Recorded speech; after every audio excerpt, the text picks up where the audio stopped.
Hello and welcome to Wake and Jake with a surly jazz voice, Jake Stromboli and David, as we had a killer sports weekend. NBA playoffs got underway, and there's some highlights and lowlights. From there, the baseball is rolling. You know, I'm always in on golf. Whoa, Jalen Hurts just agreed to a massive deal. Big deal. Pablo Lopez deal.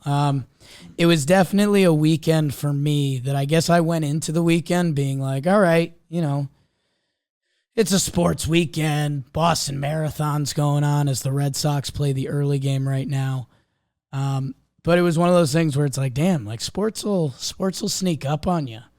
Russell Westbrook having a big/bad day, but he comes away looking all right in that. We will start with the baseball because that's what the people like. As the Red Sox, Brian Bayo gets out of the first, only giving up 4 runs. Red Sox fans excited to have him back. We already recorded Talking Baseball. I do want to try to start doing these on Sunday night. If you know anything about our Sunday night, I had less of a voice than this. If you're a Talking Yanks fan, pretty unreal how bad my voice truly was. Jimmy got attacked by a murder hornet. The new murder hornet and the team that I think I'm telling anyone that can listen because they really opened my eyes. The Baltimore Orioles. We're doing a lot of early season. What does anything mean? And we were laughing today on Talking Baseball that, 16 games in, 1/10 of the season, which actually, in a way, feels more impactful than it is. Yeah, that feels like more than... Like for the Rays to go 14-2 in their first 10th of their season, it's like, wow. Only 9 of these left. Let's do a couple more, and we're not as far off. I think mentally we always break baseball into months, or at least I do, and it's like 6 months. That's 1/6 of your season. So with that, you could still salvage the month. Like Cleveland is 9-7. If they get hot, for their next 12 games, you could still have an incredible month. So, it's what does it mean? What does it mean for me? The Orioles are going to be a problem. I think I took their under before the season. I think it was like 78 or maybe even a little higher than that. Their lineup does not quit. And they are going to beat up on pitching staffs. And their rotation, you can have your question marks, like Cole Irvin got sent down. He was supposed to be like a guy for them. They traded for him. We like the trade from Oakland to Baltimore. Just straight sent down. Had an option. Their starting pitching is a little underwhelming. Their bullpen is good. Mike Bauman, a guy you don't know, and we might be sneaking up on our famous Wake and Jake Best Relievers You Don't Know episode. Because there's so many bullpen guys right now. Like Brian Baker is a guy for the Orioles. You probably don't know who he is. You probably know Felix Bautista at this point.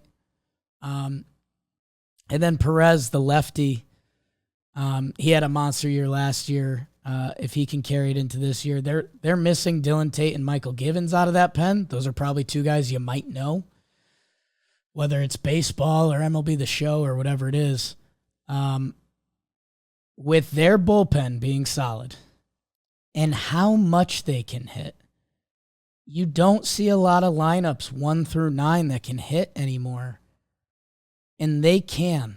Even if Jorge Mateo isn't going to be the one dotter that he's doing OPS-wise right now, I think there's something to the fact that, there's a lot of guys like Jorge Mateo that don't end up getting the major league at-bats they need to get better. That, again, if Jorge Mateo is a 700 OPS player, he's not a star, but he's good. He's a guy you want on your team. And he was 646 last year. He led the AL in steals with 35.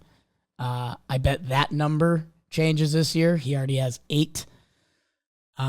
But yeah, I mean, the only place to get major league reps is at the major league level. And I think some of these Baltimore young guys are going to reap the rewards from that. A Ramon Urias, who won the Gold Glove at third base for them. He's had seasons of major league at-bats now. Gunnar Henderson is the number 1 prospect in baseball. He hits 7 for them some days, and it's not Anthony Volpe batting 9th because the Yankees are the Yankees. Austin Hayes has been incredible this year. Santander is an MLB slugger. Mountcastle has had a couple of the biggest games this season. And Adley Rutschman, is a superstar, which I thought Adley Rutschman was going to be, good for a catcher. And how do I say this without offending people? The comparison that Trev and I always do is, if a catcher's good, it's like a good tight end in real football and fantasy football. This got referenced on the show today. I think there's a different level with special catchers that I think Buster Posey had. I think Joe Mauer had. That JT Realmuto, and I was happy that JT Realmuto became MLB's best catcher last year again. Last year was the highest JT Realmuto finished in MVP voting, 7th. Pretty cool. He had a nuts second half last year. The years leading up to that, JT Realmuto had been good. 800 OPS guy, kind of the best catcher. He's really full package. The defense is all really there. Good defensively. He even steals bags. He stole 21 last year. Can you do something for me? Adley Rutschman is the different, Mauer got himself an MVP.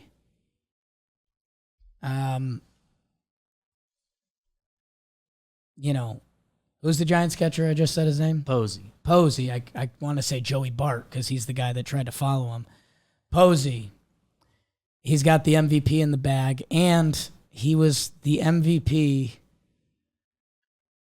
IMO of a Giants team that won all those games in 2021. So the impact of a really good catcher, a special catcher, an MVP level catcher, I think they have that in Adley. Which, hey, some of you might be right now like, Jake, we tried to tell you this. Everyone tried to tell you this. Number 1 prospect, Adley Rutschman. Well, guess what? Gunnar Henderson, also number 1 prospect. And I don't think people are yelling MVP Gunnar yet. Maybe one day. I don't know. All I know is they're not, Gunnar Henderson is a bonus piece for them right now. And say the light bulb does go off and he starts becoming that guy that people think he is. The Orioles are going to win a lot of baseball games because their lineup is going to constantly come get you. If they get a starting pitching performance, it's almost a bonus. And then their bullpen is going to throw zeros on the board where your bullpen might not. So, as we ease into this early part of the baseball season, and what matters and what's different and what do you believe in, Baltimore has changed my perspective. And as we do a little more baseball and a little more fun sports, change your perspective on your eating with HelloFresh. You guys know HelloFresh. This is the HelloFresh. They are with us. If you struggle with what you're doing for dinner or grocery shopping or even the cooking part, HelloFresh has 40 recipes, 100 seasonal and convenience items to choose from each week. You'll spend less time in the kitchen, quick and easy meals. They're fast and fresh pineapple chicken tacos, yes. Falafel power bowls, I bet. Ready in 15 minutes or less. They send over the recipes. You almost couldn't screw it up if you tried. Me and Jess got sent one of these, shocked at how much food came. We had potatoes for days. Felt Irish. And because HelloFresh is HelloFresh, they're giving you a real deal. Jake 50, Jake, my name. It's in the title there. Jake 50 for 50% off, plus your first box ships free. That's HelloFresh.com/Jake50. Start using America's #1 meal kit today. I think anything else around baseball is I hope the Cubs are real. They're playing an okay brand of baseball. The Braves are dominant. Like, that's not news. Seattle seems like they might be coming into their own. Again, almost not news. Like, I said that there was a chance Seattle is the second best team in the AL this year to the Houston Astros, and they might be showing that. If Jared Kelenic is breaking out like he has early on in this season, and I can't wait to check in, because it's a week and a half. Opening day was March 30th. It's April 17th. Kelenic could have had a couple nice games, and he could go back to being a league average player. It's a long season, people. 162. But as of right now, Jared Kelenic has changed their formula. And it looks real and it feels right, and that's why people are buying in. And let's be honest, he was a big reason people bought in from the start. Like, Julio was supposed to be special. Kelenic got compared to Trout. Like, you can like Ty France. You can like Cal Raleigh. You can like Eugenio. You could like Teoscar. Julio's supposed to be special. Kelenic supposedly has a chance for that. So with all their pitchers and with all those other guys I mentioned, if Kelenic is special, that changes the Mariners' formula to go from a good team you like to like a holy crap, these guys might be next. So there's a lot that happened around the Major League landscape this weekend. Some good series, some bad series. All the interleagues. Kind of tough. It kind of gives you that weird, do we care about interleague at all? I don't know. We might have to regroup that as we go over time. Yankees and Twins played a fun one. We talked about that a lot on Talking Yanks. Talked about it a lot on Talking Baseball. Garrett Cole. Holy smokes. I like that guy. But again, I was looking for around baseball what's changed or what felt different. Orioles and Mariners for me. Those are the big ones. Well, a lot of the other results didn't really change where my head was at. There was a ton of injuries. I wonder if we look back in 5-10 years and we get more injury information and we're like, wow, we had it way wrong. Like, athletes should not have been doing this to their bodies. It's crazy. Every week. Massive injuries. Stanton again. Will Smith, although that was concussion. Max Fried's supposed to come off the IL, so we like that. We've got, wow, Pablo Lopez extended. Happy for Twins fans? Happy for him. What are you seeing, Beans? Something in the Angels Red Sox games that you and especially Trev, I think, would like. I think they just tried to give Ohtani, the pitcher running the bases, jacket, and he said no. Okay. I do like that. So hope they show that again. But Brian Bayo, first start, not looking so good in the young season. Pablo Lopez extension, good. Numbers, everything felt fine. It makes the trade make a little more sense for Minnesota, right? You traded Arias away, but you lock him in, and he's looked good. He's looked good for them. So he's supposed to be also like this crazy, unique dude. They talked about it on the Yankees broadcast, like he was going to go become a doctor, and he still plans on it. Yeah, it's like his passion. Yeah, he was like, at some point my body's going to give out, so I'll just do this now and I'll be a doctor later, which, that's a pretty crazy mindset. Just signed a $73.5 million contract extension, by the way. And they said his old teammates on Miami used to call him Wikipedia because he just knew everything. Think about that. Like, you all kind of know a guy or a person like that. Everyone's got their like go-to friend that sort of just knows at least something on everything. Pablo Lopez is apparently that guy.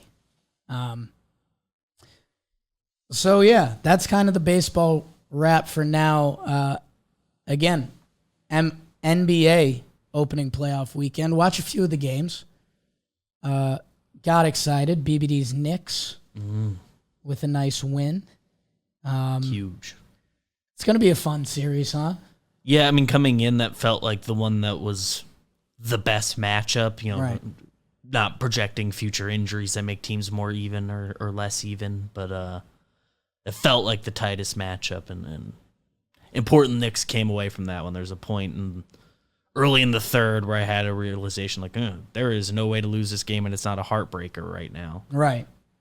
Brunson showed out. The Knicks bench, Hartenstein and Toppin. They're great. All with really strong efforts. You probably would have bet quickly, huh? Him and R.J. Barrett with tough nights, and the Knicks still get a win.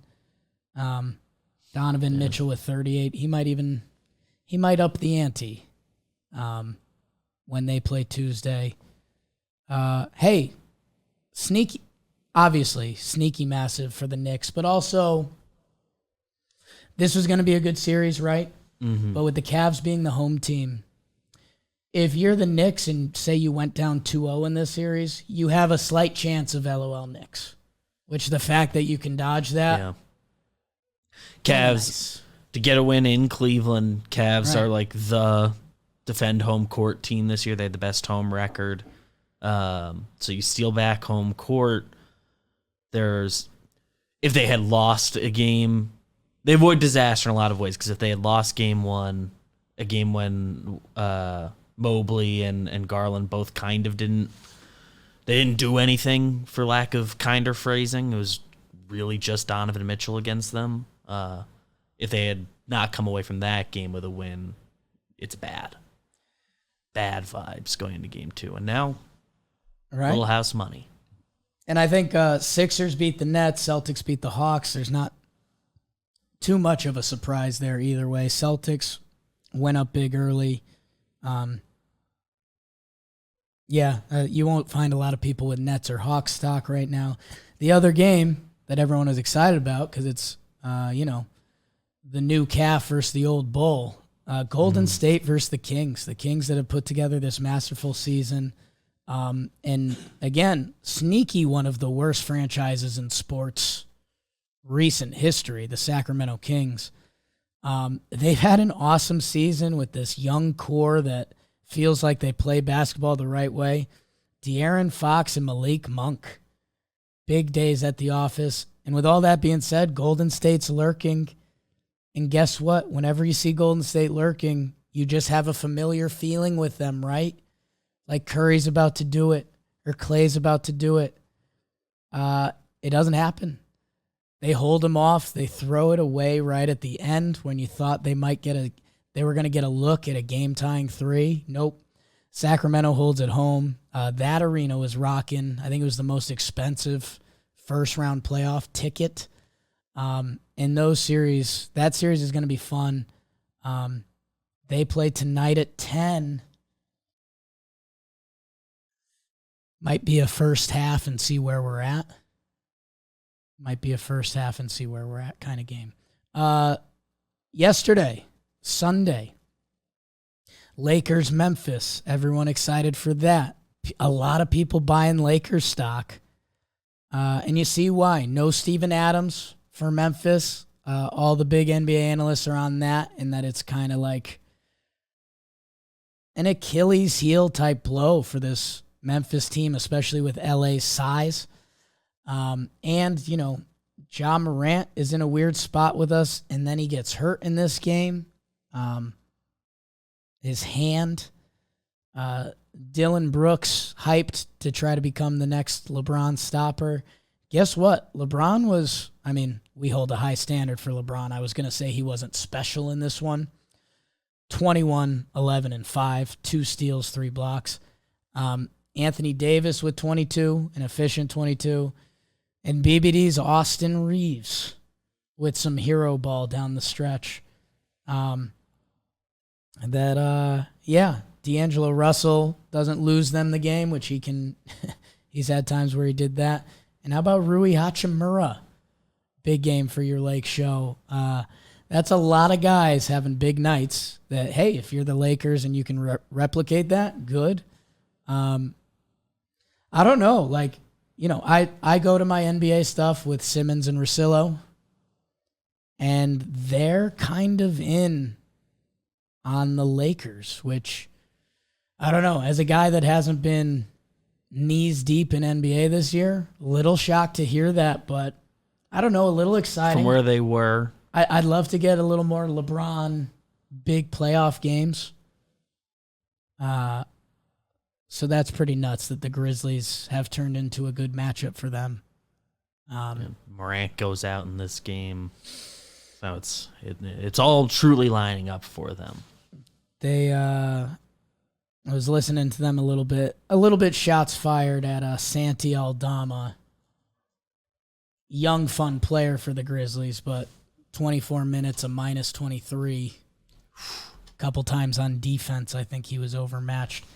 I don't know. I'm not ready to give up on these young Grizz so quickly because I do love me some Desmond Bane. And Jaren Jackson Jr. is really good. I don't think the Grizz are going down quietly into the night, although some people have already punched the Lakers ticket, which that's crazy to me. Denver blows out Minnesota. That doesn't really surprise anyone. Minnesota scores 80. Which in today's NBA is almost shocking. Yeah. I like the Nuggets, by the way. I think the West is wide open, and the Nuggets have been waiting for this kind of year, and I think it's going to happen. I'm in on them. I picked them in our John Boy Media Who's Going to Win It All video, so now you know. The two big surprises come later in the day. The Heat beat the Bucks. Giannis goes down. He misses a chunk of this game. His status is a little up in the air. Hurts his bum. I think we got update trending in the right way this morning. It looks like an injury that if you're Giannis, you play. Yeah. It looked like a sore bum, which can't feel good. Hurt coccyx. Yeah. Whoa. Didn't look pleasant. He only plays 11 minutes. The Heat team, again, I'll give Russillo and Simmons, actually not Russillo, a little love. As a Celtics fan, he didn't want his Celtics playing this Heat team, and this was why. Playoff Jimmy Butler, he's a dude.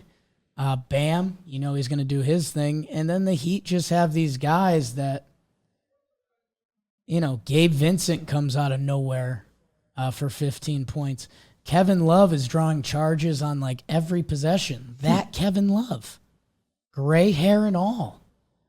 And I think a part that can go overlooked about the Heat, there's an argument that, Spoelstra and Budenholzer,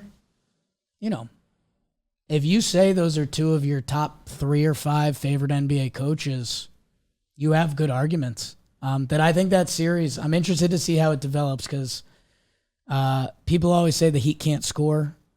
Good coaching on both sides. Let's see Giannis's health. That could become fun.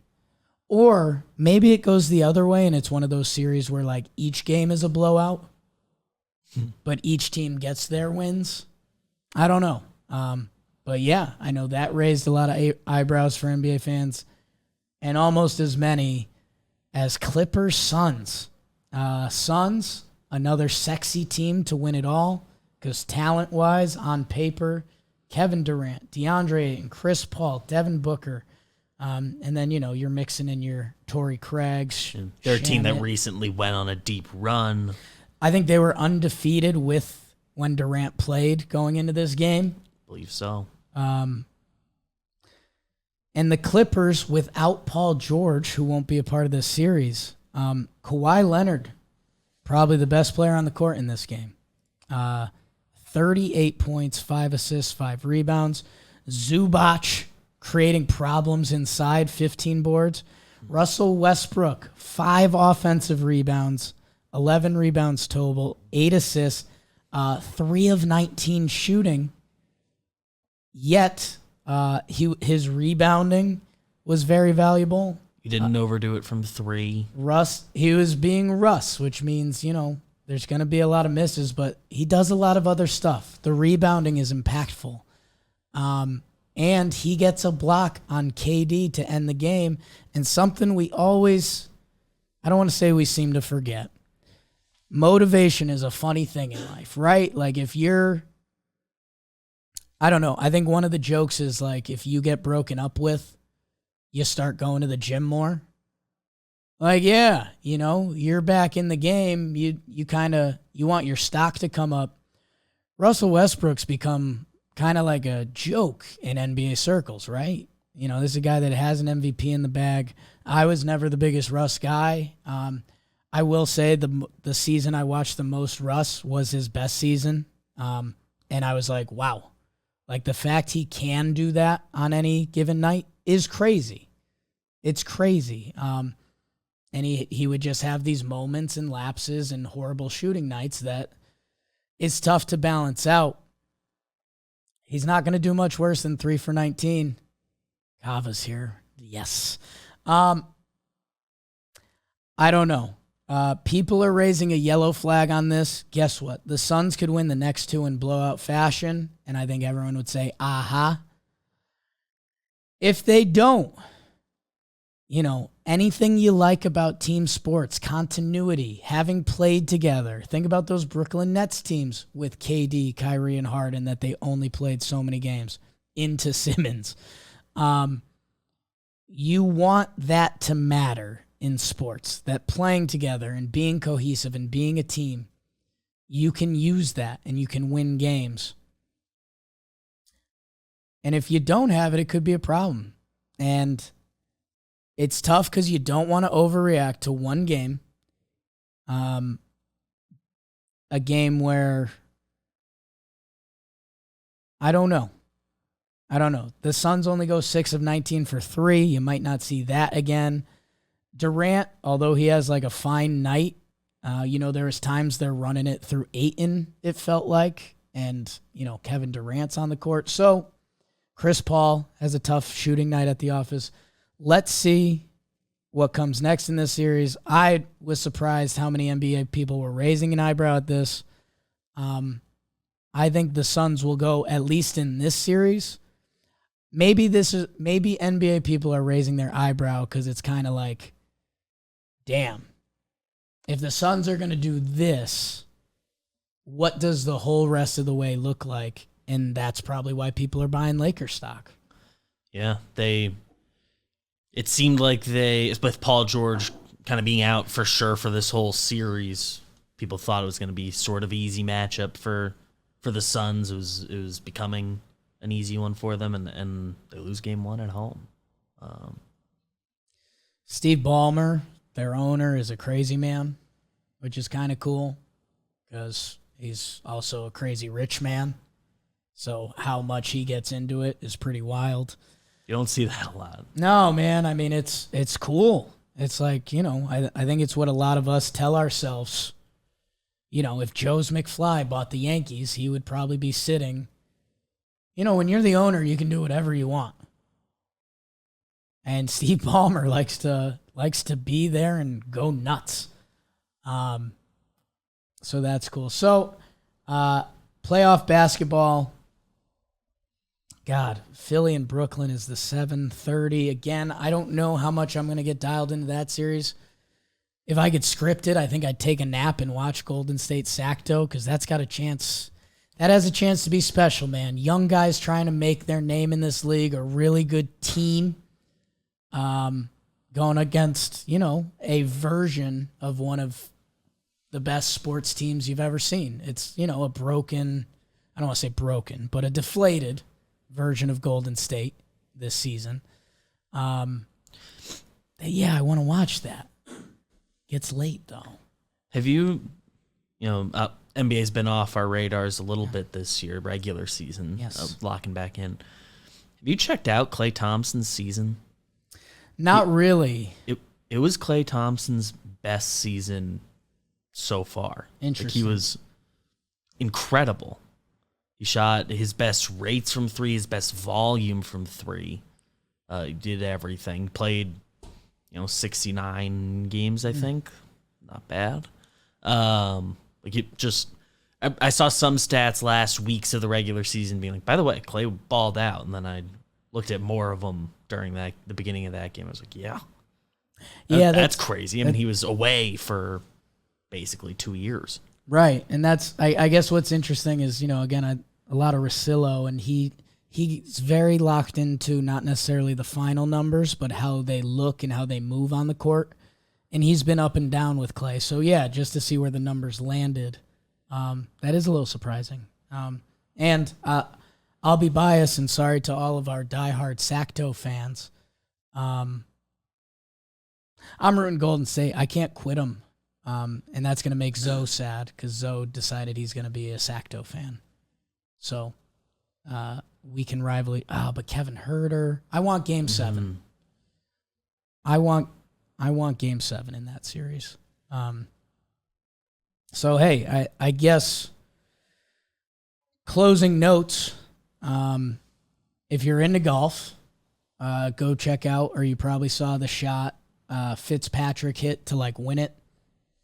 Final shot not the final putt, but the shot leading to the putt. He basically puts it within a foot to win it. Pretty cool, nuts on the table golf. How about Jalen Hurts? Big money, 5-year, $255.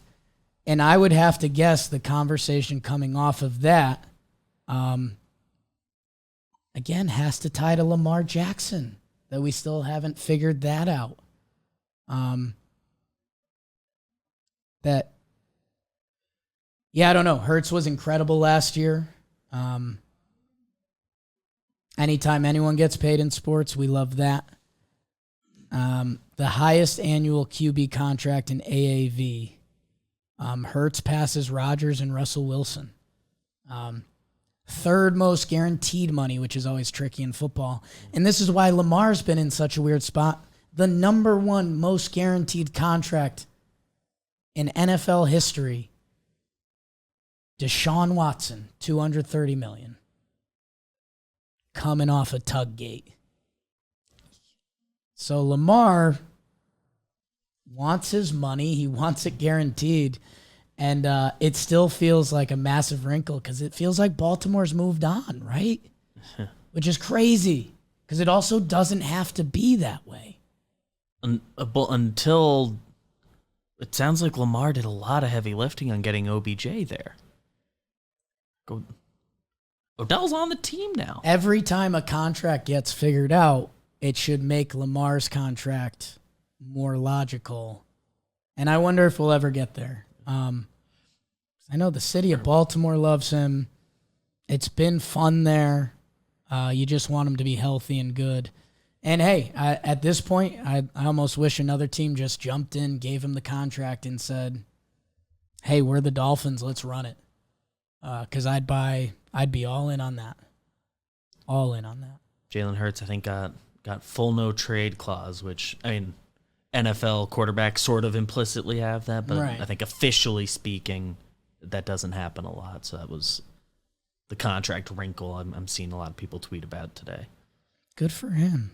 All right, Story guys. His agent's cool. All that. Playoff hockey is sneaking up. It's a fun time to be a sports fan. So enjoy the NBA and NHL playoffs where you can. Baseball obviously keeps rolling, although no Yankees game tonight. So interested to see where my eye wanders. And yeah, we'll see. Maybe we'll start lining up some midweek guests. I know that was always the dream. And if you're an amper, we might be coming back. We might not be coming back. We'll let you know soon on that. But no amp for a little bit. Was supposed to say that on Talking Baseball. Whoops. Well. Whoops. All right, everybody. We love you. We'll see you Wednesday. Go Sports. Bye.